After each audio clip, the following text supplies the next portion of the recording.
Hello, and welcome to the Kathleen Spracklin podcast.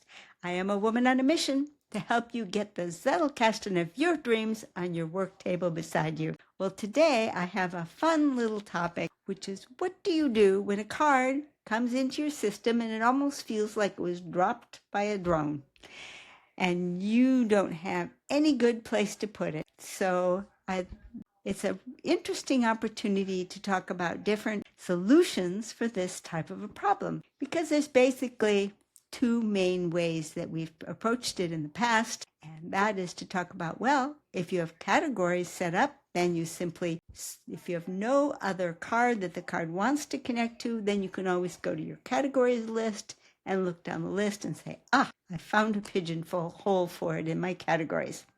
But it's still an orphan card when you do that. Just because you found a category for it and you could index it doesn't mean that it isn't just sitting out there all alone. And we've also explored the possibility of going with an association that wasn't totally spot on. It was a little bit off, but we sort of said that it's better to have a connection that's a little bit tenuous than to not have any connection at all and have the card be an orphan in your system. Well, there's yet another approach to it, and that, I'll wait till we get over to the down-facing camera. I won't spoil the surprise. So come on over and we'll talk about how to place an oddball card. See you over there. Okay, here's the card in question, and it's no wonder that it has stayed in my incubator box for so long. It's not even a proper main card. There's no tagline, there's no reaction, there isn't even any source. But it's an interesting idea, and of course ideas are what we carry in a Zettelkasten. But more than that, it's an idea that I related to immediately because I lived through this. And here's the thought, and I don't even have who it was from, so I really feel remiss in that regard. But I'm still not going to throw the card away, because I kind of lived through this. And it's that in Y2K, we used to talk around the year 2000 about this big Y2K problem with all of the computers that only had 2 digits for the year field. And everyone was talking about what an enormous problem it was going to be as soon as the year rolled around to 2000, and suddenly all of these computer programs were going to stop functioning. And then when the year 2000 came around, nothing major happened after everyone was predicting huge disasters. This comment is that the problem really was that bad, and that it took tens of thousands of programmers working insane hours at countless firms around the world to make Y2K the ho-hum event it turned out to be. And I was one of those programmers at one of those firms, and we had to suddenly do a complete new computer system because our old computer system had a Y2K problem and could not be upgraded to a new version that would solve that problem. And indeed, it was a crazy amount of work.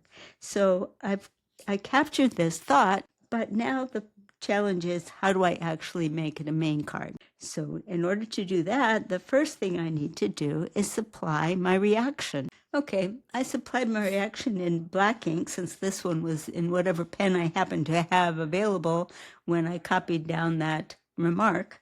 And so my reaction is that I can say amen to that, because I was one of those programmers working insane hours.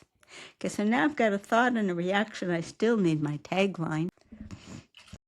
Okay, now it has a tag. The Y2K problem was solved by programmers working insane hours. So now I get to identify the keywords in this tagline. So I've identified Y2K problem, programmers working. I probably should put solved in there too, because that was part of it not being a big event. All right, so now I've got 4 different keywords, and it's time to go take a look at, well, where is this going to go in my index? And I can tell you right now that I did that effort, and there is no good place for this card currently in my system. So here's my crazy new approach for what to do when a card has no natural parent. You don't want to fish out categories, and it's an isolated card that isn't likely to ever be joined by anything else. unless another drone drop takes place. Okay, so the simplest way would be to just say, it doesn't fit in my Zettelkasten, forget it.